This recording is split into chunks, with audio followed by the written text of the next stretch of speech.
Para Benamérica y para VAPA es un gran placer de tener de nuevo con nosotros a Rafael Gallegos, que hoy nos va a hablar sobre los lentes para la miopía petrolera.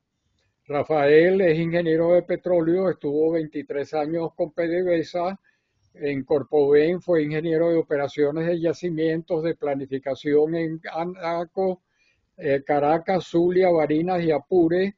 Ha sido consultor gerencial de mejoramiento continuo, gerente de AAPP para el Distrito Sur, líder de responsabilidad social de PDVSA, exploración y producción, consultor en CIED, facilitador de más de 500 cursos de gerencia y petróleo, consultor gerencial en empresas privadas, es profesor invitado del IESA, la UCAB y UNIMED, coordinador del diplomado Diplomacia Petrolera y otras formas de energía en la Universidad Central de Venezuela, autor junto con Eddie Ramírez de Petróleo y Gas, El Caso Venezuela, y Constructores y Destructores de un País, Presidencias de Cipriano Castro a Nicolás Maduro. Coautor de varios libros, columnista del diario 2001, autor de la columna semanal Petróleo sin Reserva, miembro del equipo coordinador de Gente del Petróleo y miembro fundador de COENER. Con ustedes entonces dejo a Rafael Gallegos. Adelante, Rafael. Bueno, buenas tardes a todos y bueno, buenas tardes, buenas noches. Hay que comenzar así porque no sabemos las horas. Gracias a Dios hay gente, hasta uno de Arabia Saudita, bienvenido. Realmente, en primer lugar, muchas gracias a Eduardo Betancur y Carlos Sánchez por la oportunidad que me dan de nuevamente interactuar con un público que yo siempre digo, un público tan selecto como este. La charla se titula Lentes para la miopía petrolera y en realidad es un intento para discernir acerca de la necesaria visión petrolera que debemos tener los venezolanos que vaya en línea con el desarrollo del país. No conformarnos con menos, no conformarnos con que si llegamos a 1 millón de barriles o no llegamos, no. Tenemos la oportunidad de desarrollar una industria petrolera de primera para construir un país de primera y esa es la idea de esta charla. Venezuela, lo sabemos todos, posee inmensos recursos naturales que no hemos transformado en riqueza. Esporádicamente lo pudimos haber hecho en un momento dado, pero en este momento sabemos que estos recursos naturales lo que nos han traído es pobreza, pues, en el momento en que nos encontramos en Venezuela. Nos hemos convertido en el país de las oportunidades perdidas. No es fácil decirlo. Hay países que sí progresan, hay países que aguantan con lo que tienen, hay países que con bajos recursos se levantan. Nosotros con gigantescos recursos estamos muy abajo. Realmente, según la ONU, somos el segundo país con más hambre en América después de Haití. El mundo nos ve insólitamente porque no lo entienden, que somos como una especie de limosnero sentado en un barril. Para contrarrestar esto, y es la idea de esta presentación, y yo sé que no es nada original, yo sé que muchos compartimos este pensamiento, y si alguna mérito tuviera esto es condensar ciertas ideas para poder manejarlas mejor. La idea es desarrollar una visión petrolera y una visión del país, una visión petrolera que nos sirva para construir un país de primera, que es el país que nos merecemos. Comenzaríamos por decir lo que no queremos, para no equivocarnos. A veces tenemos miopía porque nuestro mundo es muy turbulento, nuestro mundo tiene mucha contaminación, mucho humo, y nos hace ver miopes y no llegar a las metas que queremos, y tener visiones cortas y borrosas. Lo que no queremos es esa meta de 1 millón de barriles diarios que nos están amenazando hace como 10 años. Perdón, exactamente hace 3 o 4 años. Primero, que son barriles asintóticos porque jamás llegan. Y segundo, porque Venezuela merece mucho más de 1 millón de barriles diarios. Tampoco queremos refinerías al 20% de su capacidad. 20% de la capacidad de la refinería tiene por debajo la destrucción del sistema refinador de Venezuela. Y se observan las colas que hay para la gasolina, que en Caracas no se ven mucho, pero en el interior es bárbaro. Las colas de la gasolina, la falta, la inseguridad energética. Hace 10 años uno hubiera dado una charla y habla de seguridad energética y tiene que explicarle a los venezolanos qué significaba esa palabra. Hoy en día sabemos que es algo que no tenemos. No hay gasolina suficiente, los cortes de luz, el problema de las cocinas, el problema del gas, es decir, una serie de problemas que hacen que en Venezuela el venezolano no pueda tener seguridad para sus movimientos productivos que requerimos todos los venezolanos, como en todos los países. Tampoco queremos venteo y quema de más de 1 millón de pies cúbicos diarios de gas. Sé que es más de 1 millón en Monagas, pero también en otras partes del país. Esas son oportunidades perdidas, es contaminación, es desempleo, es limitar la entrada de divisas. Tampoco queremos amas de casa sufriendo por la escasez de gas y tampoco por las bombonas de alta peligrosidad. Las bombonas no solamente es la escasez de gas, las bombonas es la alta peligrosidad. Ya hemos visto cómo ya es casi rutinario, lamentablemente, que explotan bombonas de gas en diversos sitios. Tiene que ver con el mal uso, tiene que ver con el estado de las bombonas, que comenzaría con el estado de los camiones. Yo recuerdo antes los camiones que llevaban las bombonas eran unos camiones que parecían sacados de paquete, pues de la televisión. Y hoy en día los ven sucios, con los cauchos lisos, etcétera, etcétera. Tampoco queremos una petroquímica casi paralizada. Es insólito que Venezuela, con todas las oportunidades que tiene, tenga una petroquímica que ahorita ni siquiera es alimentada porque no hay quien la alimente con la cuestión, con el gas y con los hidrocarburos.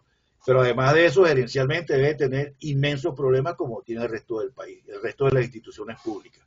Y tampoco queremos este ingreso de divisas, en primer lugar, pírrico. 10, 12, 15 mil millones de dólares, cuando deberíamos tener 70, 80, 90 mil millones de dólares. Y además de pírrico, despilfarrado. Esas son las cosas que no queremos para Venezuela. Ahora vamos a ver lo que sí queremos para Venezuela. ¿Qué queremos? Bueno, tenemos que desarrollar una visión a largo plazo que nos permita, en materia petrolera, decir, queremos producir 3 o 4 millones de barriles diarios de petróleo. ¿Por qué? Porque tenemos inmensa cantidad de reservas. 1 millón de barriles de petróleo es nada absolutamente para lo que nosotros debemos producir, pero producirlo en una empresa de primera. También queremos refinerías a plena capacidad. Plena capacidad significa el 1.300.000 barriles que tenemos en Venezuela de potencial, que no sé si todavía existe, más la capacidad de Citgo. Llegamos a tener 3 millones entre Citgo, Europa y la refinería nuestra. Ahorita con suerte pasaríamos los 2 millones sumando Venezuela con Citgo, y creo que en Europa hay muy poca cantidad. Pero además de esa refinería a plena capacidad, queremos que exporten combustibles. En vez de tener escasez, que exportemos combustibles como lo hacíamos antes, ¿verdad? Y que haga juego con Citgo. Citgo, hemos recibido hoy la maravillosa noticia de que Estados Unidos no quiere embargar Citgo. Estados Unidos está esperando un cambio para dar Citgo a los venezolanos, porque ya ha retrasado varias veces todas estas cuestiones que están haciendo allá para que Citgo deje de ser propiedad de Venezuela. En cuanto al gas, yo quiero decir que el gas es la industria virgen de Venezuela. Es insólito que nosotros no hayamos desarrollado una buena industria de gas. No solamente la industria virgen, sino es la que tiene más potencial. En las matrices energéticas, mientras el petróleo baja un poco el porcentaje y el carbón también, el gas tiende a subir. El gas es la gran oportunidad de Venezuela. Internamente, porque es un gran negocio el gas directo en la mayoría de los hogares. Desde que yo veía a Renio Tolina, que hablaba de eso, me asombra que todavía, él decía, tiene que haber gas directo con la potencialidad que hay en Venezuela. El programa de María Corina Machado pone, creo que de primerito, con la cuestión petrolera, entre los primeros lugares, la cuestión del gas directo. Pero también, como el gas directo no puede ser en todas partes, donde haya bombonas que sean de gas, que sean surtidas y que sean seguras. Igualmente el gas nos debe servir, y es lo que uno quiere, para la electricidad de las plantas eléctricas. Muchas veces los cortes que hay son básicamente porque no hay gas suficiente, entre otros aspectos. Pero también queremos gas para la petroquímica, para tener una petroquímica de primer mundo. Y gas para Guayana. No es la causa fundamental, porque las industrias en Guayana las han gerenciado de manera demasiado mala. Pero sí hace falta el gas y la electricidad para que esas empresas puedan funcionar. Y todo está ligado. Y también queremos un abundante gas natural licuado para exportar. El gas natural licuado es una especie de novedad para Venezuela. El gas natural licuado hay muchísimo en el Caribe, Es decir, hay gas en el Caribe que se va a utilizar de esa manera posiblemente. El gas natural licuado requiere licuar el metano a menos 162 grados centígrados, requiere incorporar ese gas licuado metanero, donde ocupan un volumen 600 veces menor que el que ocuparía el gas en condiciones normales, y trasladarlo a Europa o a cualquier parte del mundo. ¿Qué ventaja tiene? Que el gas natural licuado ha hecho que por primera vez el gas deje de ser un fenómeno local y pueda ser un fenómeno mundial. Estados Unidos, con el gas de Lutita, ha duplicado su producción de gas, ya pasa de 100 mil millones de pies cúbicos, 100 mil millones de pies cúbicos diarios de gas, y Venezuela tiene apenas 5.000 o 6.000, es decir, te da una idea de la dimensión, y Estados Unidos está dispuesto, y lo está haciendo de una vez, suplir el gas que requiere Europa con el problema que hay con Rusia. Y también queremos divisas, divisas y más divisas, sin remordimiento de conciencia. A veces hablamos mal de la renta petrolera. El problema no es la renta. El problema de un heredero no es que heredó mucha plata. El problema de un heredero es que no sabe utilizar la plata. Queremos mucha renta para saberla utilizar, no renta para despilfarrarla. Renta que se pueda utilizar en el desarrollo, y voy a poner una palabra, desarrollo sustentable del país. A veces la miopía nos hace ver y centramos en Chevron, lo que está pasando en Chevron. Claro que influye, pero con Chevron o sin Chevron, nosotros no tenemos que alterar nuestra visión. Chevron se va. Bueno, ¿qué significa que si Chevron se vaya? ¿Realmente qué significa? No qué puede significar. Significa que va a haber trasvases en el océano para intercambiar entre los barcos los crudos, va a haber precios muchísimo menores, lo cual va a generar menores divisas. Posiblemente va a haber menor producción de petróleo, seguramente va a haber 100.000 barriles menos, pero no lo sé, pues. Menor producción de petróleo, eso genera, asociado a los menores precios, genera menores divisas, y como sabemos, menores divisas requieren más bolívares, y eso genera devaluación, más inflación, que se puede transformar en hiperinflación, y más pobreza. Eso es lo que va a traer la idea de Chevron. Hay otra cosa que todos queremos y no voy a nombrar, pero eso es especulación, porque realmente para que eso suceda tiene que estar lo de Chevron y otras cosas más asociadas. Es como una merengada, no basta tener la fresa para hacer merengada de fresa, hay que tener fresa, hay que tener leche, y sobre todo hay que tener licuadora. Es decir, es toda una cuestión sistémica. Lo que nos afecta en este momento de Chevron, cuando se vayan, es lo que acabo de plantear. Ahora, si se hubieran quedado, bueno, seguiría la pobreza. ¿Por qué? Aquí no hay que estar con el cuento de que si quitan las sanciones se levanta PDVSA. O sea, PDVSA no está como está por las sanciones, ni va a estar como queremos que esté si se levantan las sanciones. La pobreza continúa porque nuestro problema es mucho más de fondo. Y tampoco debemos abandonar esa miopía de que si el gobierno llegó o no llegó a 1 millón de barriles. Eso no nos importa. Lo que nos importa es que no está desarrollando la industria petrolera que requerimos para el desarrollo del país. Es decir, en Chevron no está el detalle. Tenemos la mar de oportunidades, muchísimas oportunidades. El mundo no se ha ido, no se ha acabado, no se va a acabar la cuestión petrolera. Nos decían, se acabó la renta. No, la renta no se acabó, la acabaron, que es otra cosa. Nos decían, el petróleo va a ser sustituido. Si yo hubiera dado esta charla en el 2015, había muchas cifras que decían que ya en el 2025 iba a estar el pico de producción petrolera. Y eso no solamente no ha sucedido, está muy lejos. Hay un crecimiento del consumo de hidrocarburos a largo plazo, y eso es una gran oportunidad para desarrollar una industria petrolera de primera. Ya no se habla del pico, el pico creo que la OPEP lo puso en el 2045, 2042, 20 años, ahí para el pico. Las demás empresas también están tratando de aproximarse hacia allá, y vean la desinversión en energía alterna que hay en las empresas más grandes del mundo. Es decir, el petróleo va a seguir por varias décadas. Eso es una oportunidad para desarrollar nuestra industria petrolera. Las energías alternas no se han desarrollado a la velocidad esperada. Esa es la gran realidad. Aparte que hay otra cosa, aquí entre nos, que las energías limpias no son tan limpias. Eso está más o menos estudiado. Entonces es otra oportunidad nuestra. Yo sé que en el futuro el mundo va a tener que estar con una energía muy limpia, pero en este momento la realidad es que eso todavía faltan décadas. La otra oportunidad nuestra es que el gas dejó de ser la hermanita pobre del petróleo. Cuando yo empecé a trabajar me decían, si el pozo tiene mucho gas, lo cierra, que el gas no sirve para nada. Bueno, resulta que hoy en día el gas puede industrializar el país, el gas es lo que se va a utilizar en Europa, el gas tiene muchísimas oportunidades para Venezuela. Ya no se puede hablar de industria de petróleo, hay que hablar de industria de petróleo y de industria de gas. Por otra parte, esto es una fortaleza, pero que podemos convertirla en oportunidades. Tenemos gran cantidad de energía hidráulica. El río Caroní tiene 4 o 5 represas, empezamos por el Guri, y yo estoy seguro que esas represas están trabajando a la mitad de su potencial. También tenemos mucho sol.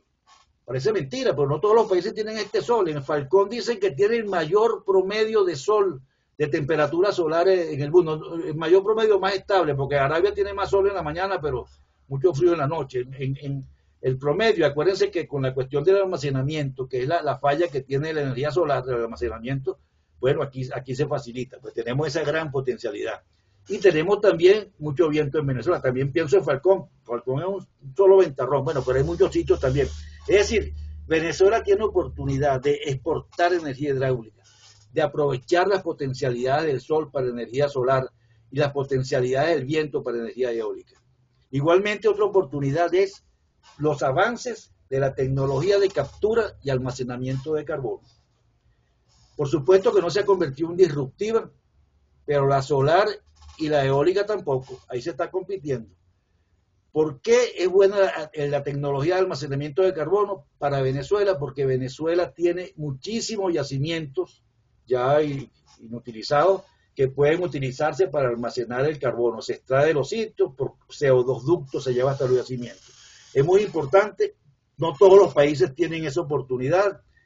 Estados Unidos, una vez oí una charla de alguien que decía que tenía yacimientos en desuso, pues, para almacenar carbono para más de 100 años.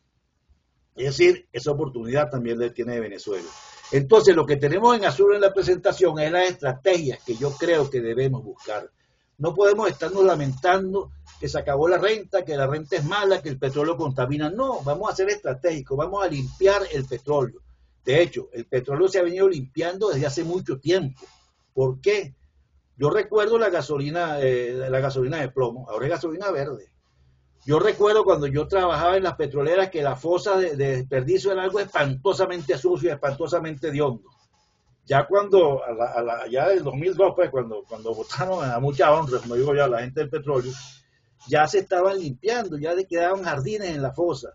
Eso es menos contaminación. Igualmente antes para perforar un pozo, bueno, se abrían 20.000 sitios, hectáreas completas se deforestaban. Ahora, desde un pozo, desde una sola localización, se pueden perforar N cantidad de pozos.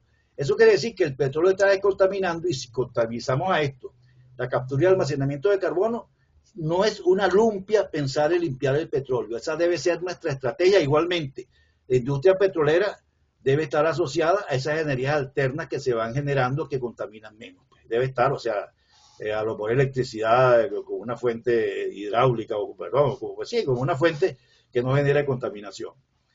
Y la otra estrategia es que Venezuela debe convertirse en el hub energético de las Américas. ¿Qué significa eso?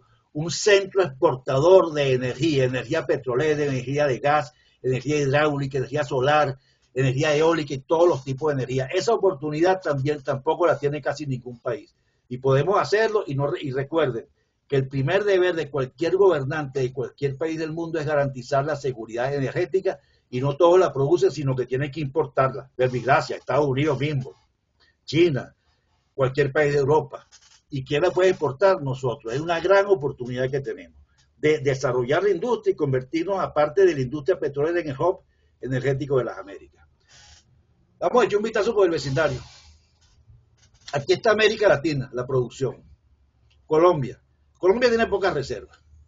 Además tiene un presidente que yo lo vi cuando era candidato diciendo que mientras él fuera presidente no iban a perforar un solo pozo exploratorio en Colombia. Yo dije, Dios mío, bueno, ahí están. Pero no tiene reservas. Colombia no tiene con qué ofrecer ni con qué competir hacia el futuro. Perú tiene más reservas, pero tampoco es una potencia petrolera. Ecuador, el gran problema de Ecuador también es la bajísima reserva. Y Bolivia tiene reservas de gas. Tengo entendido que ya tienden a agotarse, que han pasado el pico, y de paso son muy pocas reservas comparadas con la que tiene Venezuela. México es un gigante dormido. México tiene un gran potencial, posiblemente puede encontrar muchísimas reservas. En el 2010, en la campaña electoral que eran Peña Nieto contra López Obrador, el centro de la campaña fue la reforma energética, que consistía en una reforma energética petrolera y una reforma también con la parte eléctrica. Fue el quid de la campaña, ganó Peña Nieto y comenzó en la parte petrolera, comenzó la reforma energética, hicieron una ley orgánica de hidrocarburos que tenía agencia de energía, que tenía ronda de licitación, comenzaron a trabajar varios años en eso. México llegó a tener ofrecimiento por más de 100,000 millones de dólares para invertir en la parte petrolera, y parece que había expectativas hasta de 200,000 millones de dólares.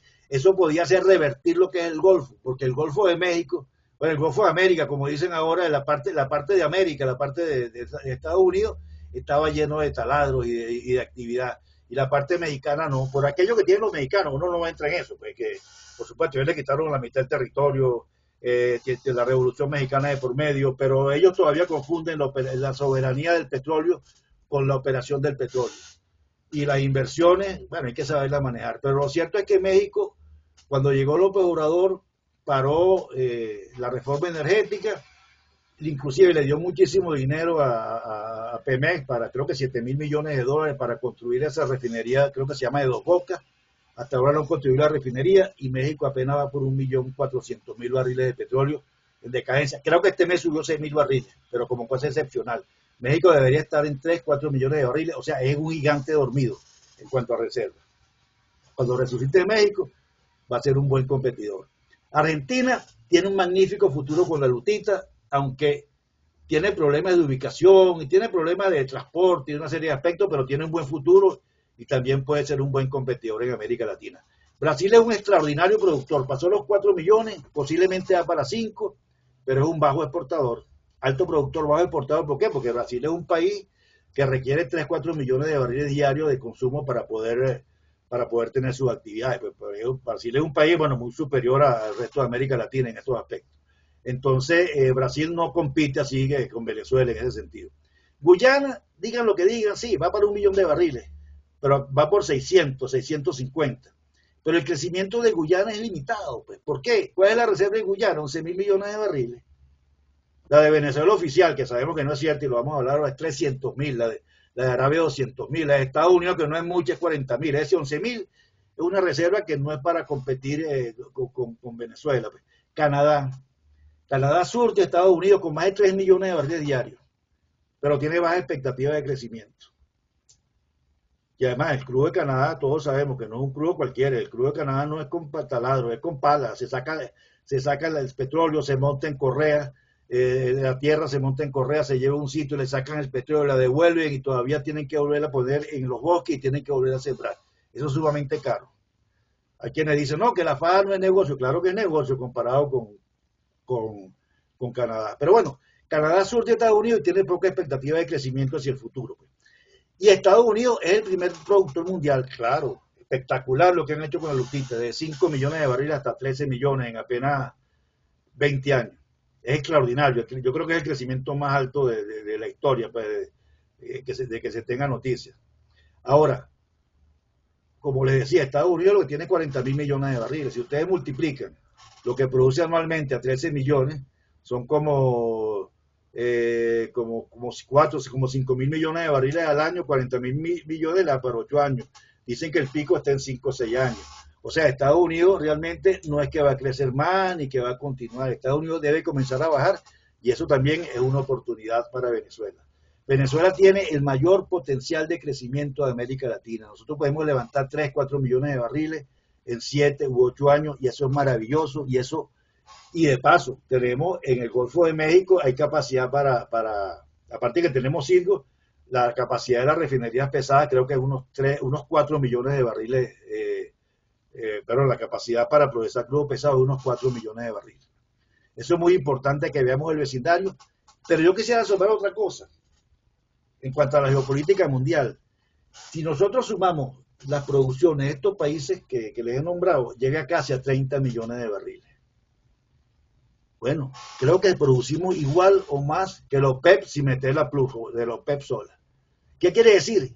Que alguna consideración geopolítica tenemos que extraer hacia el futuro con el petróleo de América. Eso es algo muy importante y deberíamos irlo pensando. Yo no lo he oído así en ninguna parte, pero deberíamos irlo pensando porque a veces pensamos que Estados Unidos es un rival, que México es un rival. Tenemos que jugar fuera de la caja como jugó Pérez Alfonso con los PEP, que la gente se sorprendió porque veían que el rival de él era Arabia, porque era el que competía en los países árabes, y él dijo, no señor, el rival son los que producen contra los que exportan.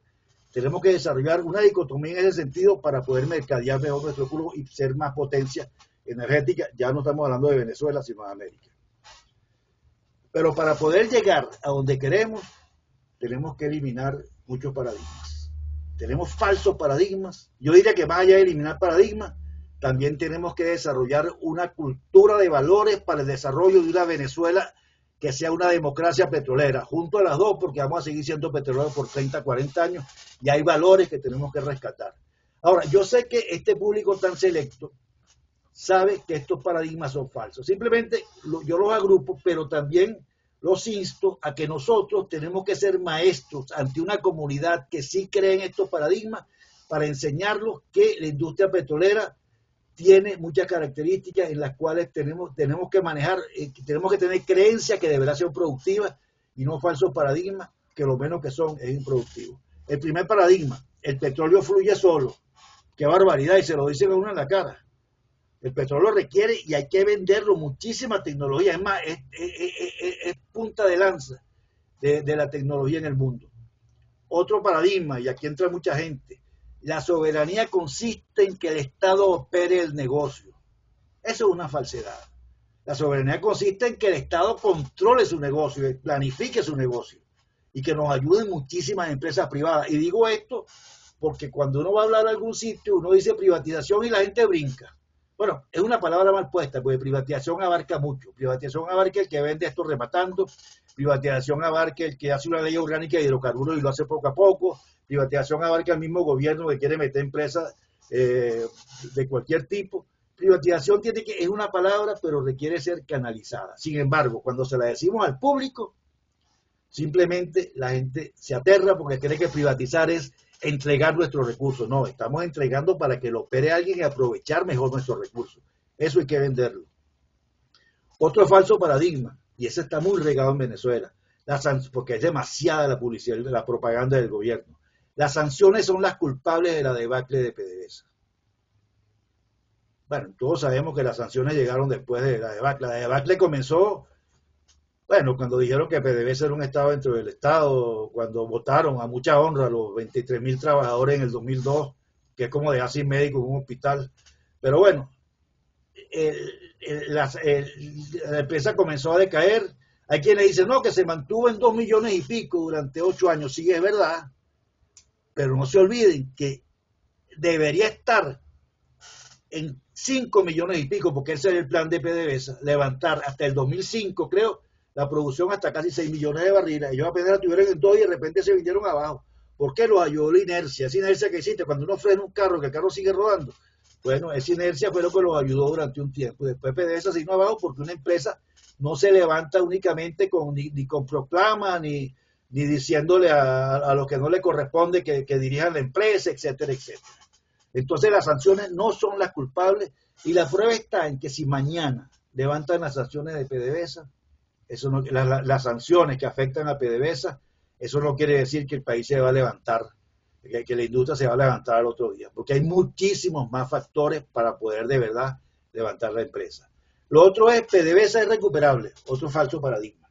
No, PDVSA hay que explicarle a la gente que no es recuperable. ¿Por qué? PDVSA cuando nacionalizaron era un carro que rodaba con personal venezolano, simplemente las transnacionales se fueron y el carro que estaba en buenas condiciones siguió rodando, y como los que quedaron tenían una visión estratégica, bueno, vino todas las cosas maravillosas que vinieron con la nacionalización del petróleo.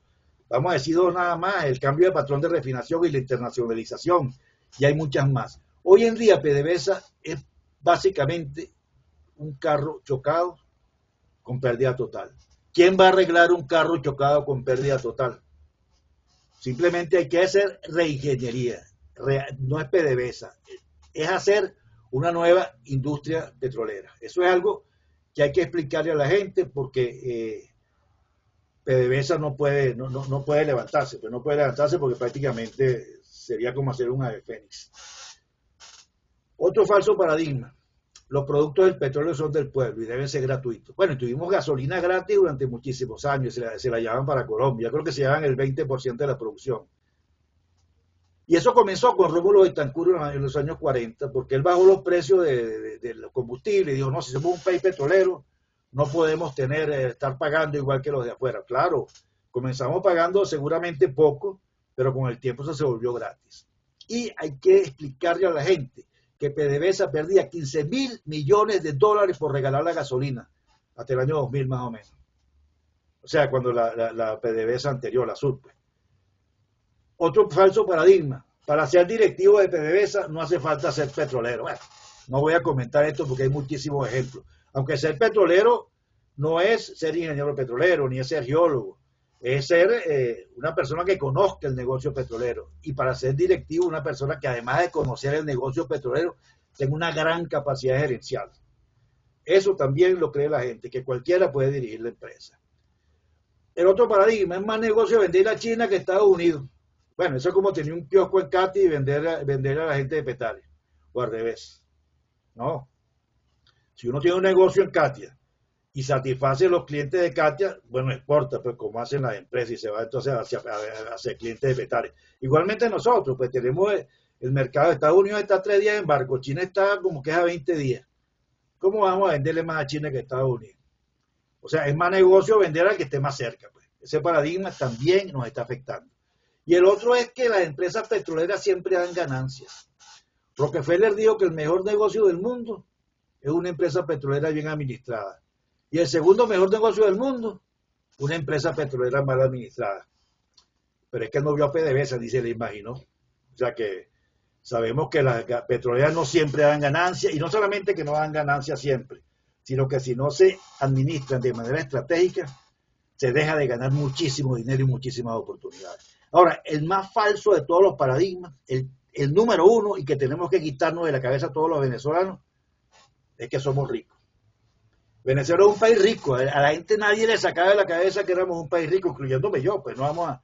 Uno esperaba el estornudo de un jeque árabe y $2 más de petróleo y más dinero que sigue en el entierro. Bueno, la realidad nos ha demostrado que no somos ricos. Es más, que somos bastante pobres. Pues pero ese paradigma hay que eliminarlo. Yo sé que estos paradigmas lo verán solamente como una colección, pero nosotros debemos ser maestros de la comunidad y explicar qué significa el negocio petrolero, qué valores y qué paradigmas debemos tener para que este arranque. Ahora vamos a hablar un poquito de la reserva de hidrocarburos. Claro, hay mucha gente que sabe mucho más que yo de reserva de hidrocarburos. De hecho, yo no voy a hablar de números.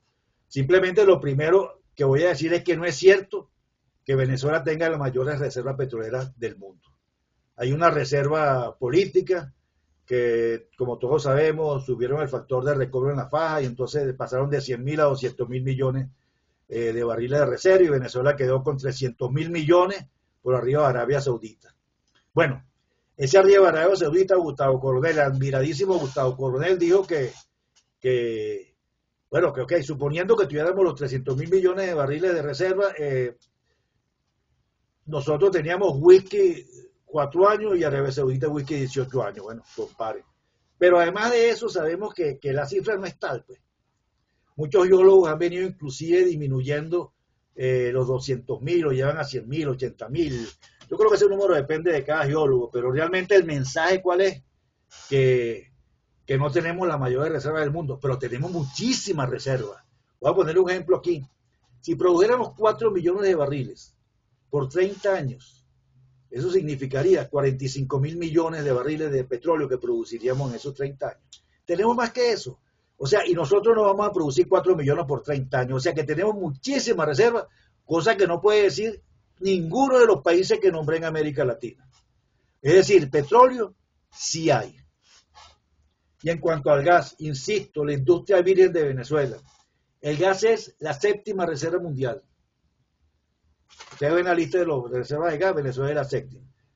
Pero Venezuela tiene vastas zonas inexploradas. Tiene años que no explora gas y la exploración es lo que trae más reservas. Si exploráramos bien, podríamos convertirnos en la quinta reserva mundial de gas. O sea que gas también hay. Y gas para la petroquímica que esté en su mínimo. Claro que hay gas para la petroquímica. Y es inexcusable que nuestra petroquímica no funcione bien si tenemos gas, tenemos ríos, tenemos energía barata, tenemos gente que sabe de eso. ¿Qué tal si desarrollamos una industria petroquímica de primer mundo? Esos son los retos. Tenemos petróleo, tenemos gas, tenemos posibilidades petroquímicas. Entonces, ¿hasta cuándo? ¿Hasta cuándo nos va a afectar esta miopía? Aquí hay una especie de paradigma, pero también hay que internalizarlo un poco, porque mucha gente cree que el petróleo es soplar y hacer botella. Levántate, Lázaro, y hubo un milagro y se levantó la industria petrolera. Eso no existe. Yo he discutido con economistas amigos, pero un poco pro gobierno, no sé con qué esquema. Y entonces dicen, no, según mis cálculos vamos a estar en 3 millones dentro de tanto tiempo. Yo le dije, ¿y con qué taladro, chicos? Explícame. ¿Será un milagro? No. Eso requiere muchísimas cosas. El petróleo no es soplar y hacer botella. Hay que enseñarle a la gente que es una industria seria y de altísima tecnología. Hace falta, dicen, 150.000 millones de dólares en los próximos 8 o 10 años. Está lo de producción, las refinerías dicen que requieren 10, 15.000 millones de dólares. Hace falta plata. ¿De dónde vamos a sacar esa plata? El Estado no la tiene y mejor que no la tenga. Porque tal vez una de las cosas que nos perjudicó y nos trajo hasta acá fue el famoso petroestado. Yo no voy a hablar mal del estatismo, etcétera, pero el petroestado, hasta donde llegó, fue perjudicial. O sea que el Estado no es bueno que tenga esa plata. Pero además de eso, los venezolanos tampoco la tenemos. Tiene que ser capital nacional y fundamentalmente internacional. Y ese capital, ¿cómo viene a Venezuela? Tiene que haber lo primero confianza. Si no tiene confianza, se van para Guyana, se van para Brasil, se van para Argentina. Así de simple. Ahora, ¿qué significa confianza? Que decimos a veces. Confianza significa respeto. Respeto al inversionista. O sea que no vamos a tener inversionista aquí y después le vamos a decir explotador. O no vamos a tener inversionista aquí y le vamos a cambiar las reglas de juego. Y confianza también significa instituciones. El premio Nobel de Economía de este año se lo llevaron 2 economistas que escribieron un libro que se basa en que el desarrollo de los países es, y siendo economistas, el desarrollo de las instituciones. Analicen la realidad de los países que avanzan y verán que hay algo de eso. Entonces también hace falta instituciones para la confianza, un buen marco legal, una banca dinámica que preste dinero. Igualmente separación de poderes. Bueno, que el Ejecutivo y el Legislativo y el Judicial sean poderes autónomos, esa es la idea. Y toda esta cosa que llamamos democracia. Cuando la gente vea eso, trae los capitales para invertir. Pero además de los capitales hace falta que tengamos una visión, y vuelvo a la palabra visión, una visión de qué hacer con nuestra industria petrolera, con nuestra industria energética, y qué hacer con cómo llega eso al país. Aquí digo LOH, Ley Orgánica de Hidrocarburos, pero debe haber una manera legal de que esa ley orgánica esté inmersa en una ley orgánica de energía, por ejemplo, porque es petróleo, es electricidad, es energías alternas, es una serie de aspectos que tenemos que tratar de poner como una punta de lanza. ¿Hacia dónde? Hacia el desarrollo del país. ¿Por qué? Porque la industria que desarrollemos tiene que servir para el desarrollo sustentable del país. ¿Qué significa una ley OH moderna como la de cualquier país latinoamericano, de muchos países? Yo puedo decirle de México, de Colombia, de Ecuador, de Argentina un poco, de Guyana no, porque Guyana tiene un modelo diferente, pero de Ecuador. Esas leyes orgánicas tienen agencias de energía. ¿Qué hacen las agencias de energía? Bueno, buscan los paquetes energéticos que no solamente tienen que ser de yacimiento, puede ser un paquete energético que combine unos yacimientos con una refinería. Es decir, algo que sea atractivo a los inversionistas. Hacer rondas de licitación para que vengan inversionistas. Les ponen en las manos los negocios. Plantean condiciones competitivas. Y digo competitivas, el 64% del promedio de participación del Estado en las ganancias en todos estos países. O sea que así se hacen condiciones competitivas. Competitivas para ellos y competitivas para nosotros. ¿Verdad? Con una ley orgánica que contemple muchísimas empresas privadas manejando el negocio.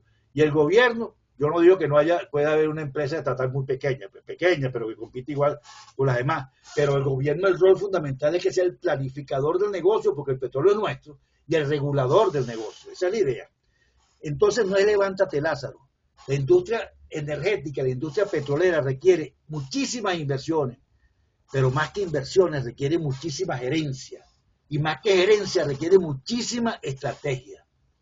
Estamos hablando de negocios que producen demasiado dinero y cualquier error puede ser fatal. También requiere muchísima innovación. La tecnología petrolera es punta de lanza en el estado del arte en el mundo. Como ellos pueden invertir muchísimo dinero, de allí, de lo que ellos inventan, se copian después muchísimas empresas. O sea que la innovación es fundamental, igualmente, por supuesto, la tecnología. Aquí sí que si usted ve un tornillo ahí, esto es fundamental. El desarrollo petrolero no puede ser un tornillo aislado, porque el desarrollo petrolero no es para enriquecer a 3 o 4 y el país rodeándolo y muriéndose de hambre. No. El desarrollo petrolero tiene que ser algo que esté implícito en el desarrollo del país. Y de hecho, hay cosas fundamentales. No podemos desarrollar el petróleo sin desarrollar la electricidad. La electricidad y el petróleo hacen simbiosis. El petróleo no funciona sin electricidad y la electricidad no funciona sin petróleo. Entonces hay que desarrollarlos paralelamente. Yo no sé cuánto, dicen que 10, 15 mil millones de dólares también requiere la industria eléctrica. El Guri tiene que ser recuperado. El Guri, todas las represas de todos los ríos que tenemos nosotros. Igualmente las plantas eléctricas tienen que ser recuperadas, las plantas como Planta Centro y otras plantas que estén por ahí. También hace falta agua. O sea, el desarrollo del petróleo, podemos hacer un desarrollo petrolero sin agua. Y parece que están bien descuidados todas las surtidoras, todas las fuentes de agua en Venezuela. Ese es un trabajo que también hay que hacer. También hace falta carreteras por donde transportar, inclusive la agricultura. A veces uno ve a los agricultores diciendo que no pueden transportar porque no tienen carretera, y si tienen carretera no tienen gasoil. Entonces, esto es sistémico. Y también igualmente el transporte, la educación. Siempre digo la frase de Luis Alberto Machado, la educación no es nuestro principal problema, es nuestro único problema. Y a eso tenemos que agregar que no solamente es la educación, bueno, o que eso incluye los valores. Tenemos que diseñar una tabla de valores, un sistema de valores para una democracia petrolera. Por ejemplo, un solo ejemplo, a nosotros, a las generaciones nuestras, les ha costado asociar el trabajo con la riqueza, porque asociamos más el trabajo con la participación en las cuestiones petroleras. Por muchos años nuestras empresas, grandes esfuerzos de nuestros empresarios, pero fueron sustentadas por el Estado, que no compitieran afuera. En una empresa, muchas empresas, como niños, y ver lo que nos pasó. El 430 fue un desastre. ¿Cómo es posible que haya habido 430 hasta tantos años, hasta durante 40, 50, durante 30 años, pues? Equivalencia muy baja, cambio de relación Bolívar-dólar bastante baja. Igualmente el petróleo debe servir para desarrollar todas las industrias del país, la industrialización del país. Y cuando hablo de industrialización no es solamente poner a caminar empresas, también tenemos que ver los ferrocarriles, las autopistas, los astilleros, empresas tecnológicas. El petróleo debe servir para impulsar todo eso. Y también, por supuesto, nuestra Guayana, que está desvencijada, la industria del hierro y del aluminio, la agricultura, la agroindustria. Pero eso requiere planes de desarrollo. Y el desarrollo tiene que ser sustentable. Es decir, que es sustentable, en nuestro caso, que sirva para que existan, que sean competitivos después que el petróleo se vaya, que algún día sí se va a ir el petróleo. Seguramente no lo veremos. Aquí se ha ido por decreto, pero no por falta de mercado. Entonces, aquí hay una frase que yo quiero hacerle mucho énfasis. Si la industria petrolera no va a generar un desarrollo sustentable, dejémoslo así, para que se enriquezcan 3 o 4 y el país siga mal. No, vamos a desarrollar. Por eso es que digo que la ley orgánica de hidrocarburos tiene que estar ligada con leyes de desarrollo del país. Tenemos que saber qué vamos a hacer nosotros con la renta. ¿Qué hacemos con la renta? Bueno, un plan estratégico. Vamos a utilizar los beneficios del petróleo para el desarrollo sustentable del país. Aquí se me ocurren algunas ideas. Las regalías y los impuestos deben ser utilizados únicamente para proyectos de inversión. No como cuando el primer gobierno de Carlos Andrés Pérez, que se duplicó, triplicó, cuadruplicó varias veces, se multiplicó varias veces el gasto público. Es más, se pensaba que el petróleo iba a subir a $200 y que siempre íbamos a necesitar. Bueno, en 10 años pasamos de, de, de, de, de, de la bonanza al Viernes Negro. Saquen la cuenta. De 1973, la guerra de Yom Kippur y el embargo petrolero, al Viernes Negro pasaron no solamente 10 años, un poquito menos de 10 años. Eso quiere decir que no debemos repetir ese despilfarro, que a pesar de que hubo grandes cosas, porque realmente el primer gobierno de Carlos Andrés redimensionó al país, y él lo reconoció después. Hay un libro muy bueno de él, que es una entrevista que le hace de Roberto Justi, Ramón Hernández, siempre se me olvida el nombre del libro, pero la crítica más fuerte que yo he visto del primer gobierno de Carlos Andrés Pérez se lo vi a él. Es bueno que lo leamos, porque él dijo que no consideraron lo sustentable, no vieron algunas cosas que tenían que ver. Pero aparte de eso, la regalía y los impuestos tienen que ser descentralizados. No todo para Caracas. Vamos a suponer, la regalía, el 80% se queda en el sitio y el 20% va para un bolso hacia sitios donde no haya regalía petrolera, etcétera. Pero hay que tratar de hacerlo de esa manera. La economía conexa, hay que orientarla estratégicamente. Ya está bueno de que llegue el petróleo, va el ingeniero o el técnico de petróleo, va a los pozos y una señora vende empanadas. Entonces se acaba el petróleo y la señora deja de vender empanadas, ¿no? Entonces queda el pueblo fantasma. Hay que orientarlo estratégicamente hacia la inversión, de manera que cuando el petróleo se vaya, porque se va a ir, no queden pueblos fantasmas o peor, ni países niños que no sepan qué hacer sin el petróleo. Igualmente, otro aspecto importante de la renta es la responsabilidad social empresarial, que es la prosperidad en las áreas aledañas, dice ahí, pero prosperidad en las áreas aledañas, y esas áreas están prácticamente en todos los sitios petroleros. La responsabilidad social empresarial no solamente mejora la zona, sino que crea una nueva dinámica económica y es el de hacer estrategas, igual que con la economía conexa. Y hay que evitar a toda costa la repetición del efecto Venezuela de Pérez Alfonso, que está allí en esta foto. Pérez Alfonso simplemente dijo, señores, cuando vio la parranda de dinero que había, Venezuela va a ser un país descompensado. ¿Qué significa eso? Va a ser equivalente a un indigente que se gana el premio gordo de la lotería y comienza a comer 7 veces al día y va a ser un individuo descompensado. Bueno, Venezuela se va a descompensar y eso se va a llamar efecto Venezuela. Lo pueden pegar con la enfermedad holandesa y yo lo agrego con el síndrome de Estocolmo un poco. Pero realmente eso hay que evitarlo y tenemos que estudiarlo. Es importante sembrar el petróleo, volver a lo que quiso decir Ulla Pietri, vamos a utilizar este dinero para sembrarlo y cosechar prosperidad. ¿Por qué? Para no encontrar un desierto al final del camino. Cuando digo un desierto al final del camino, todos no solamente sabemos, sino que sentimos lo que estamos hablando. Entonces, ya para finalizar, ¿qué queremos? ¿Un país con petróleo? ¿Qué queremos ser? ¿Un país con petróleo o un país petrolero? Ahí está el dilema. País con petróleo somos porque tenemos muchísimo petróleo debajo del suelo. País petrolero es aquel que sabe gerenciar, que tiene visión para transformar esos hidrocarburos en prosperidad del país. Un país que siga siendo muy próspero luego que se acabe el petróleo. Y lo otro es una frase que me gustó muchísimo del doctor Calderón Berti. La recuperación de Venezuela será el gran proyecto de América en las próximas décadas. Bueno, realmente es así. ¿Cuánto dinero hay que invertir en la industria petrolera, en la industria del gas, en la energía alterna, en Guri, en la siderúrgica, en el aluminio, en ferrocarriles que hay que hacer, astilleros que hay que hacer, en el turismo? Es decir, Venezuela va a ser el gran proyecto de América Latina en las próximas décadas y tenemos que prepararnos para eso con una visión que abarque todas esas cosas. Si nos quedamos miope con la visión, simplemente no vamos a llegar a un sitio y ni siquiera vamos a saber que podíamos llegar hasta allá.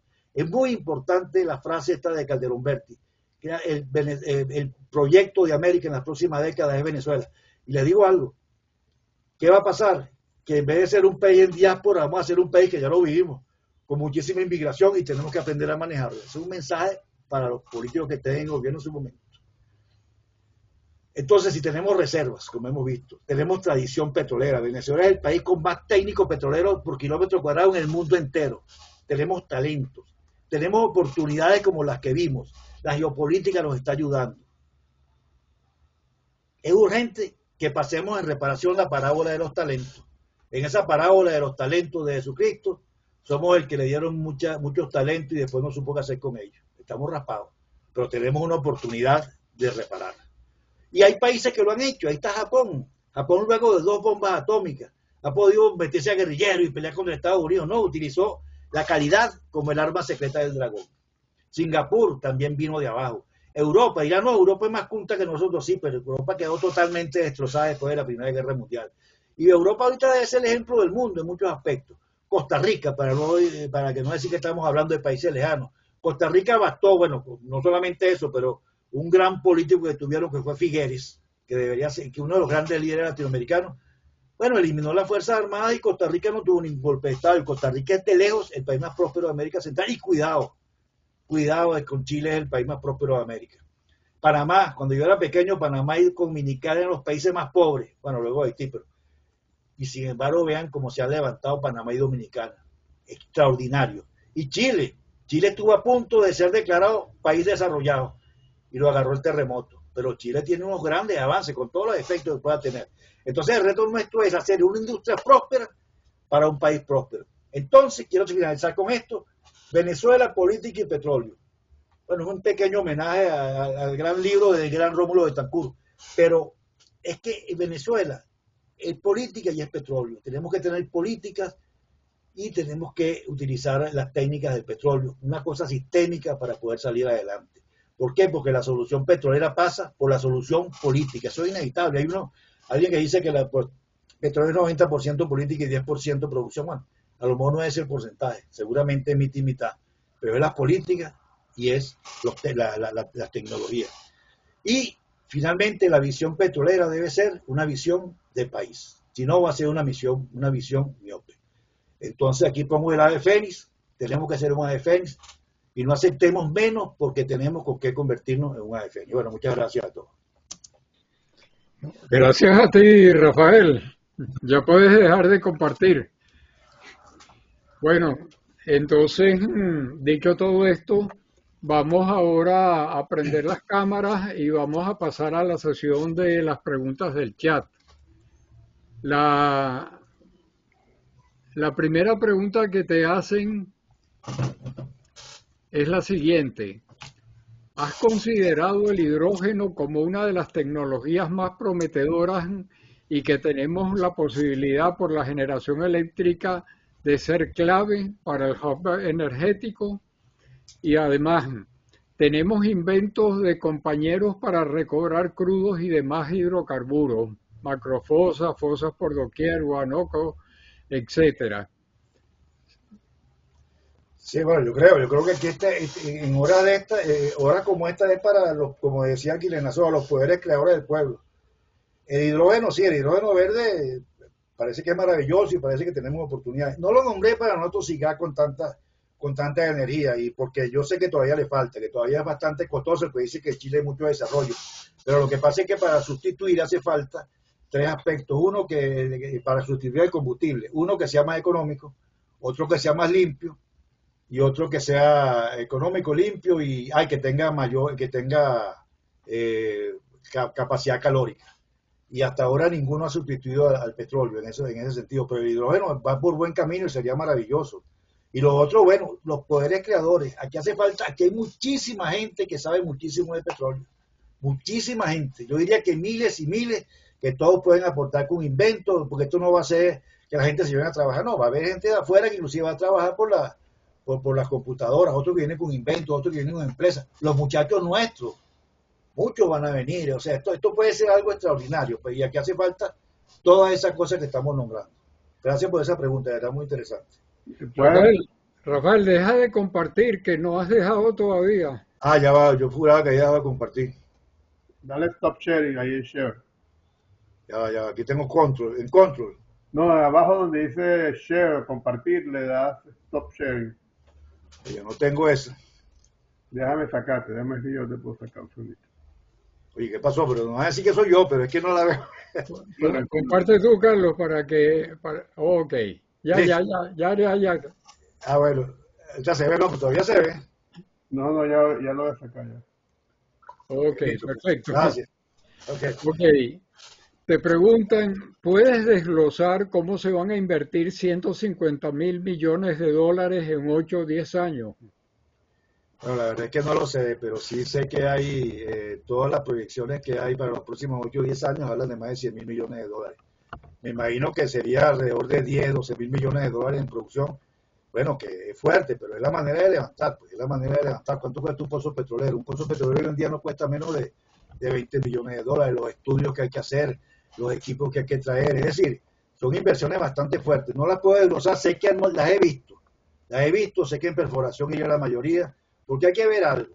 Nosotros podemos levantar 100, 200 mil barriles acomodando todos estos desastres, pegando tubos, revisando, abriendo alguna zona de producción, pero ya para hacer el acondicionamiento se requieren taladros y los taladros requieren ciertos estudios, y para hacer perforaciones también se requieren estudios, y eso cuesta dinero, y también se requiere seguramente muchas tuberías, y se requiere bombas, o sea, es decir, esto es de mucho dinero, y yo creo que esa es una cifra que es más que creíble. Y además, nada más en la refinería se habla de 10, 15 mil millones de dólares.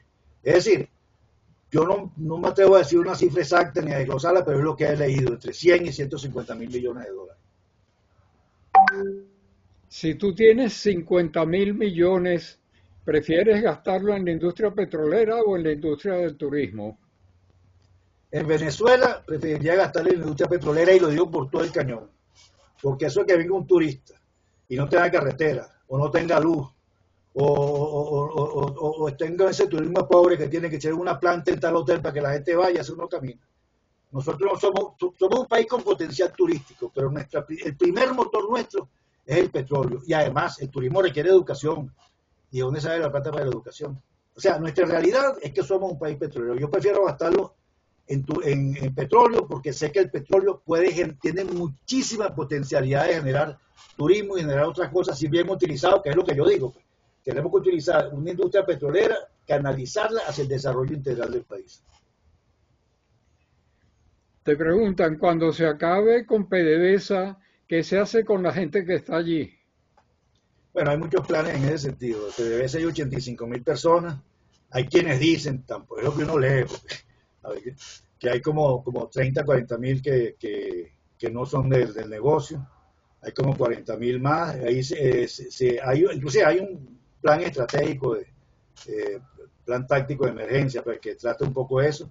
Y se plantea que sí, se va a salir de gente, pero se va a salir de buena gana, no van a ser como nos hicieron a nosotros.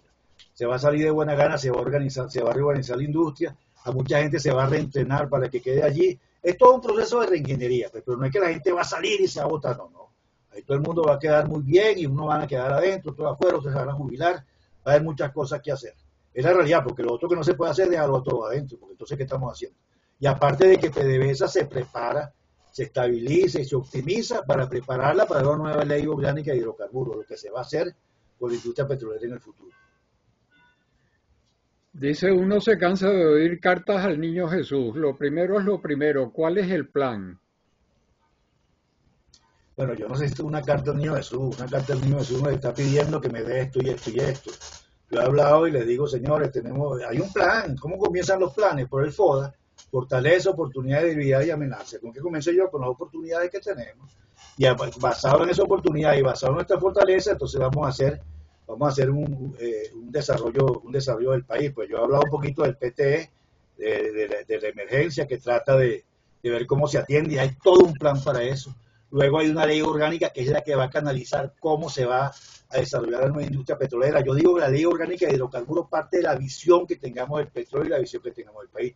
Si eso no es un plan, eso es lo que hay. Y sobre todo, se agregue, yo insisto en agregar que esa industria petrolera tiene que servir para el desarrollo integral del país, y tiene que haber otros planes. Yo sé que la industria eléctrica también tiene sus planes, todo el mundo tiene. Es decir, aquí no estamos hablando de una carta al niño Jesús, que yo quiero, Dios mío, que me traiga una industria petrolera de primera. Ya le dije que eso no es sopla y hace botella. Requiere muchas cosas, y eso es lo fundamental. Requiere cerebro, todos tenemos que convertirnos en seres estratégicos para de verdad desarrollar el país. Por eso es que no sé, lo de carta al niño Jesús, bueno, está bien, es simpático, pero no es. ¿Qué porcentaje de la experticia que existe en el exterior regresará a Venezuela cuando se acabe todo esto? La verdad es que no lo sé. Lo que sé es que aquí adentro hay bastante y afuera también, pero ¿cuánto regresa? Esa es una pregunta como, ¿cuántos regresan de la diáspora en un caso tal? Bueno, regresará la mitad. Igualmente, ahí hay mucha gente que tiene cierta edad, que tiene los hijos allá, que tiene los nietos allá, que vendió todo aquí. Es decir, no sabemos, pero también hay muchísima gente dispuesta a venir y además una cuestión importantísima, no hace falta venir para participar en el desarrollo de la industria. Primero porque las computadoras permiten que, bueno, que uno pueda trabajar de China con cualquier cosa de la industria petrolera. Cuando yo empecé a correr registro, uno tenía que llamar por radio. Ahorita los registros y decidir en el sitio y ahorita los registros se corren desde Houston. Es decir, mucha gente, la palabra tal vez no es venir, la palabra fundamental tal vez sea cuánta gente está dispuesta a participar en el desarrollo de la industria. Yo creo que muchísima gente lo está, de los venezolanos. Porque si algo no se ha perdido, es la querencia. Yo lo veo por los hijos míos y por los nietos míos, seguramente ustedes también lo verán, porque todos tenemos a la gente afuera. Todos somos padres y abuelos por internet. Ok, muy bien. Muy completo el planteamiento y muy bueno el análisis. ¿Cómo podría compartirse con las universidades, especialmente con los profesores y los estudiantes de los últimos años de economía e ingeniería? Bueno, yo por mi parte estoy dispuesto a compartirlo. Yo creo que todos debemos ser maestros de lo que debe venir, que no nos agarre nada de sorpresa. Yo he dado muchísimas charlas en este sentido, pues, en universidades, con alumnos no solamente de petróleo, alumnos de cualquier parte, porque el petróleo nos compete a todos, la energía. Y realmente yo estoy dispuesto y sé que hay mucha gente que lo hace y yo participo también, por ejemplo, yo participo en el IES, en la Católica, en curso de geopolítica y petróleo, de todas estas cosas. Pues yo sé que mucha gente lo hace y creo que el meollo de la pregunta es que es obligatorio difundir eso, tenemos que hacerlo, hay que crear conciencia en el país, sobre todo para tumbar ese poco paradigma. Le preguntan, ¿por qué hace falta una ley orgánica de hidrocarburos? ¿No es suficiente con la Constitución y las leyes mercantiles? Yo creo que no, porque el petróleo es especial. Y el petróleo en Venezuela, pues, yo no sé en los demás países, pero en Venezuela el petróleo es sumamente especial. Y lo que yo les decía, el petróleo no es nada más compra y venta, el petróleo requiere una visión. La ley orgánica no solamente a esto, aquello, sino que requiere lo primero, sentarse y ponerse de acuerdo, que es de paso. Hay una ley orgánica muy buena en general, que desarrolló la Asamblea del 2015, que no la aprobaron, pues, pero ahí está. Pero la ley es fundamentalmente ver qué industria queremos, qué tipo de industria privada, del Estado, cómo es la visión que vamos a tener de la industria, cómo la conectamos con el extranjero, cómo la conectamos con el desarrollo del país. Entonces sí hace falta una ley, porque la ley nos permite lo que estamos hablando, la visión para poder llegar las cosas adelante, bien hecha, no que nos agarre de sorpresa, ay, que yo no sabía esto, no lo había previsto, no, la ley nos obliga a pensar en todas esas cosas. Ok, mira, con esto creo que finalizan las preguntas que estaban en el chat porque los demás son comentarios que nunca los leemos. Vamos a pasar al derecho de palabra. Recuérdense que es 1 minuto máximo. Tiene ahora Jorge Sajía. Adelante, Jorge. Buenas tardes a todos. Buenas tardes, Rafael. Buenas tardes, Jorge. Yo no creo que la ley de hidrocarburos que se presentó en el 2015 era una ley muy buena. Yo fui un gran crítico y cuando di mis opiniones, lo que me gané fue enemigos, pues no se tomaron en cuenta. Porque quienes la promovían, lo que querían era apoyo a la ley y no discutir su bondad. Crear una ley petrolera es condenar a Venezuela a los esquemas del pasado, a que siga siendo un país petrolero, porque entonces habría que crear una ley del aguacate, una ley del café, una ley del cacao, una ley de la hueva de lisa, porque también son cuestiones estratégicas en la economía. Es bien, el petróleo es muy importante, pero el petróleo se debe englobar dentro de una economía abierta. Para eso está la Constitución, para eso están las leyes mercantiles. Yo vengo a asociarme a fundar una empresa petrolera, como lo hacen en los países avanzados. Esto de las leyes petroleras hay que saber cómo se crearon. Es para defenderse de las 7 hermanas, pues de las compañías petroleras que explotaban inmisericordiamente a los países productores y exportadores. Se crearon leyes fundamentalmente para partir la cochina, tanto por ciento para ti, tanto por ciento para allá, para protegerse. Hoy en día, en un mundo globalizado, ese esquema ya pasó. Esa es mi inquietud. Tiempo, Jorge. Ahora, yo respeto mucho tu punto de vista, pero yo creo lo que dije ahorita, que realmente la ley nos da una visión de lo que queremos hacer. El petróleo en Venezuela es sumamente importante. De hecho, Yo hablaba ahorita de los valores para una democracia petrolera, porque nuestro petróleo seguirá siendo 40, 50 años lo que ha sido, pero con la diferencia que tenemos que orientarlo hacia una Venezuela sin petróleo. La ley yo creo que hace falta por la importancia que tiene esto, pues, que tiene el negocio, y también porque eso nos permite tener una visión. Lo que tú dices de la ley del 2015, ¿vale? Realmente es una opinión, yo no la recuerdo que tiene cosas importantes, pero todo es cuestión de rediscutirlo, de redefinirlo. Pero sin una ley vamos a estar al garete, ¿vale? Sin una ley, porque recuerda, lo primero de Gómez fue sin una ley. O sea, esas leyes que las hacían y las devolvían. Y realmente, si te pones a ver, cada ley que ha habido, cada ley es un avance dentro de la cuestión petrolera. Inclusive la ley de reversión, de nacionalización, la del 43. ¿Por qué? Porque es lo que nosotros pensamos de un producto que no podemos tomarlo como si fuera uno más. Es la industria petrolera.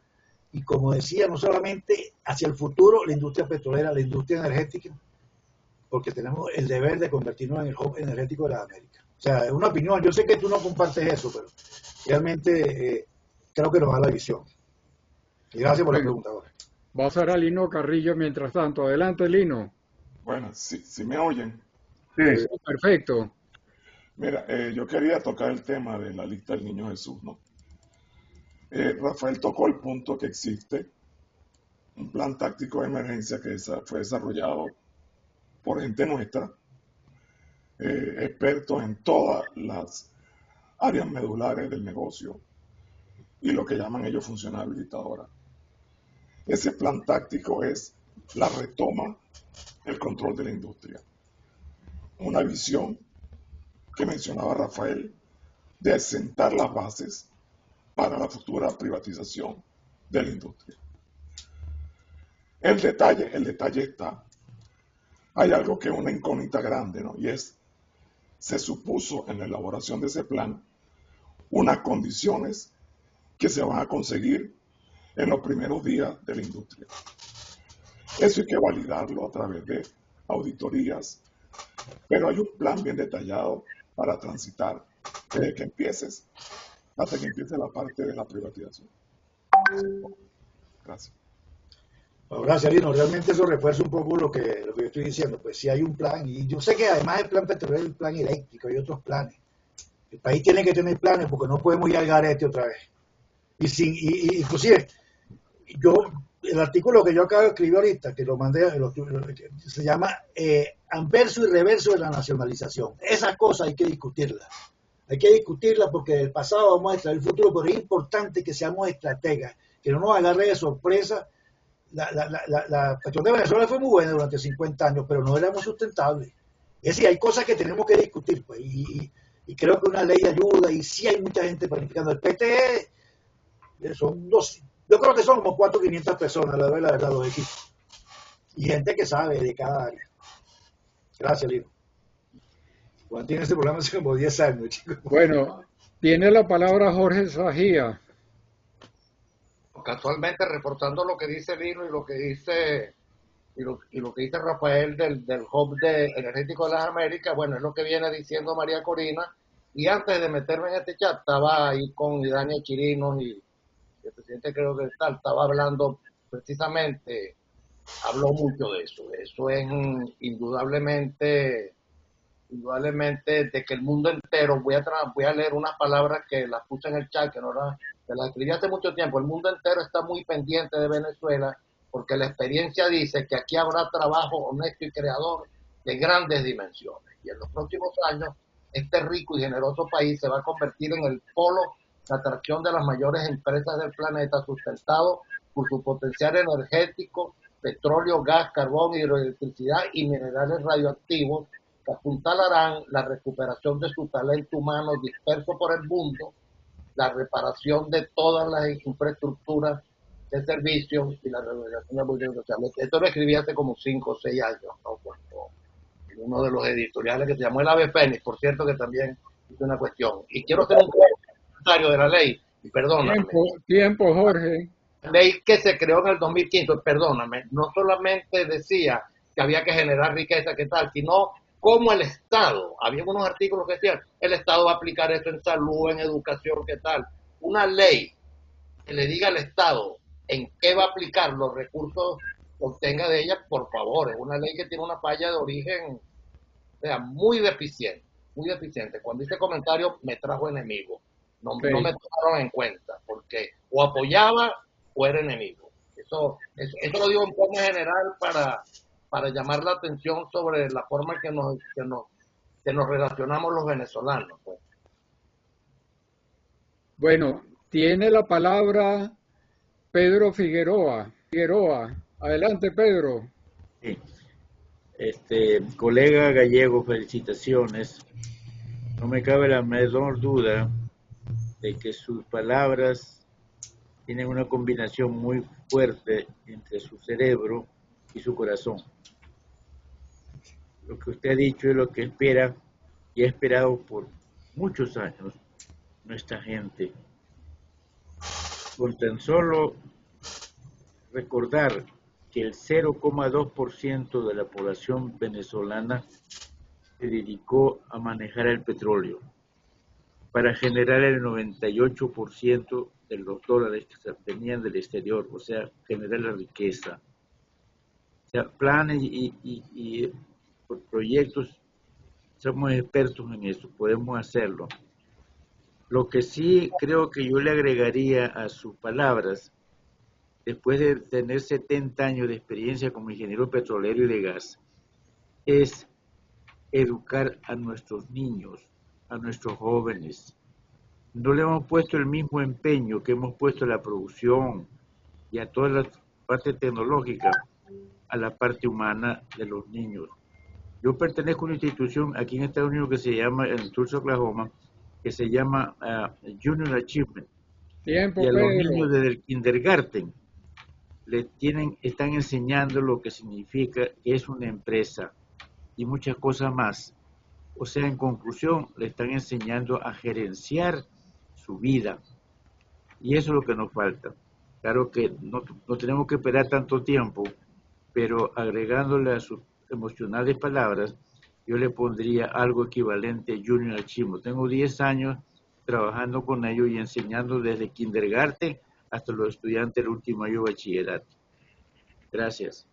Ok. Bueno, Pedro, me parece excelente lo que usted ha dicho y realmente yo sí creo que uno se va mucho por la producción y la gerencia y esas cosas y se olvida un poco de la educación. Yo he tratado de destacar un poco y sin embargo, con todo eso no se vio mucho. Pero los paradigmas hay que enseñar a la gente a eliminar esos falsos paradigmas. La educación es fundamental, lo que dijo Luis Alberto Machado.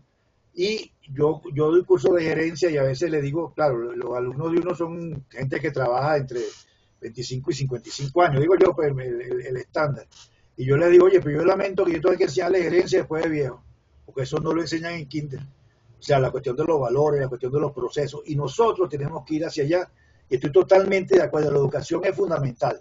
Porque yo a veces digo el petróleo es el primer motor y alguien me corrigió una vez y me dijo, no, vale, la educación es el primer motor. Bueno, está bien, cierto, pero es el petróleo para educar, porque la diferencia entre un país desarrollado y uno que no se ha desarrollado es la educación. Gracias, muy buena su... Tiene la palabra Cirilo González. Buenas tardes. Gracias, Rafael. Uniéndome al comentario de Rafael y de Lino, no es que no hayan planes. Tenemos planes y tenemos un gran plan como es el Venezuela Tierra de Gracia. Lo que necesitamos sí es que todos los venezolanos que estemos dispuestos a ayudar y a ejecutar ese plan, seguir las directrices de lo que nos están guiando. No podemos pensar que los planes van a estar disponibles y abiertos para todo el mundo. Hay quienes guían el plan y sigamos a esos líderes. Pues. Gracias. Sí, realmente sí hay plan con Venezuela y no se conoce mucho. Yo pienso que debería conocerse más los lineamientos, hacia dónde vamos. Sí hay algunos lineamientos fundamentales, pero hace falta que seamos maestros en esto, porque esto es un pueblo, bueno, que tienen un poco de educación. Y mucha gente que tiene educación no tiene tampoco idea de los planes. Es una labor educativa que hay que desarrollar. Estoy totalmente de acuerdo y planes sí hay, también estoy de acuerdo con eso. Por lo menos en el área que yo interactúo sí hay planes, bastante. ¿Puedo hablar ya? Sí, vale. Ok. Mire, complementando mi inquietud, el que mencioné anteriormente al colega Gallego, dado la larga experiencia que tenía para aquel entonces, en el 1980 le dediqué 10 años a darle mayor valor agregado a nuestra producción. Y después de 10 años con mis propios recursos y sin ningún interés económico, me traté de ver cómo hacemos para no quemar el gas y más bien convertirlos en productos petroquímicos de segunda y tercera generación. Visité muchas petroquímicas de los Estados Unidos, etcétera, etcétera, etcétera. Y llegué a la conclusión que un producto que se hacía en Longview, Texas, que se vendía en Francisco pequeñitos, si yo llenaba un barril de petróleo con esos frasquitos, ese barril de petróleo se podía vender en $1,700, cuando el barril de petróleo estaba a $28. O sea que hemos perdido, ¿qué? 45 años y no hemos llegado ni a la 10ª parte de eso, de darle mayor valor agregado nacional al petróleo y no quemar el gas. O sea que por eso que la educación es muy importante a nivel desde niños, para que entiendan que hay cosas que se pueden hacer más eficientemente. Gracias. Totalmente de acuerdo, don Pedro, totalmente. Tiene la palabra Ervin Mayorga. Sí, buenos días a todos. Tengo varias cosas que decir, ¿no? Primero, don Rafael, me hiciste sentir como yo me sentía con la esperanza de país cuando me fui a estudiar a los Estados Unidos con la Gran Mariscal de Ayacucho. Una esperanza que se hizo realidad. Después, bueno, tuve una larga trayectoria en PDVSA y muchos de esos sueños se me hicieron realidad. Fue mi carta del Niño Jesús en el 77. Lo segundo que quería decir es que Venezuela ha pasado por 25 años que nos ha bajado el autoestima, muchos. Es importante que este tipo de presentaciones sean repartidas, sean distribuidas a mucha gente, porque el venezolano necesita de una forma u otra subir el autoestima. Y uno de los puntos donde uno puede subir el autoestima es a través de la educación, como mencionaron, ¿no? Eso lo han hecho aquí en los Estados Unidos, como mencionaron, y trabaja. Ese es un punto muy clave, subir el autoestima a través de la educación con los niños. Tiempo, Erwin. Sí. Y finalmente, una advertencia, ¿no? Nosotros los venezolanos, como hemos tenido que salir de nuestro país, hemos sido recibidos en algunos países en una mala forma y tenemos algunos los han dejado malas imágenes. Nosotros no debemos, cuando lleguemos y salgamos de esto, no debemos tener ese resentimiento en el corazón. Yo soy hijo de inmigrante. Mi papá puso toda su esperanza en Venezuela y logramos avanzar mucho, ¿no? Entonces, pienso yo que aunque tuvimos malas experiencias, en el futuro debemos quitarnos eso del corazón y a recibir los inmigrantes como siempre el venezolano ha recibido en el pasado. Okay. Gracias, Erwin. Totalmente de acuerdo. Yo creo que la educación es fundamental y hay que hacer, por eso es que la cuestión es sistémica, no es una cosita u otra. La educación es fundamental. ¿Cuál es más importante? Bueno, primero la educación, pero para la educación hay que tenemos que empezar nosotros, pero también una sociedad que sea capaz de educar a los muchachos, porque hace falta recursos y lineamiento, muchísimas cosas muy importantes. Y lo otro, no sé, lo último lo de la inmigración. Nosotros nunca hemos tenido ese corazón de tratar mal a los inmigrantes. Aquí hubo de todo.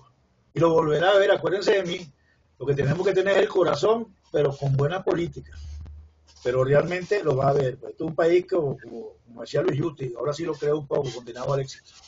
Porque esto tiene que pasar, esto no va a durar toda la vida y hay demasiado recursos de por medio. No riqueza, recursos que tenemos que transformar en riqueza. Bueno, Rafael, aquí termina la parte formal de la presentación. Vamos a darte las gracias y Excelente, y vamos a pasar a la sobremesa donde podemos explayarnos por más tiempo. Adelante, Carlos. Bueno, Rafael, muchas gracias. Yo considero, o consideramos nosotros que este tipo de presentación son importantes porque recalcan de nuevo esa visión de planificación que debemos tener hacia el futuro. Esto no es una carta al niño Jesús, y yo rechazo con esa opinión. Esto es un plan, este es un plan, y así como este plan hay muchos planes. Yo siempre le digo a la gente que en mi computadora yo tengo planes desde el 2003, que hemos estado trabajando constantemente en muchos grupos. Esa frase del Hub de las Américas nace de un proceso de planificación donde orgullosamente yo participé. Muchos de los que están aquí forman parte de ese grupo, pero igual como ese hay muchos grupos. Parte del problema que hemos tenido es tratar de conciliar las diferentes visiones que hay. No todas son iguales, pero todas van en la misma dirección, de utilizar el recurso de Venezuela para su desarrollo. Y yo estoy 100% de acuerdo con la persona que dijo sobre la educación. Eso es siempre primordial, la educación debe estar primero. Y es donde posiblemente nosotros en Venezuela hemos fallado.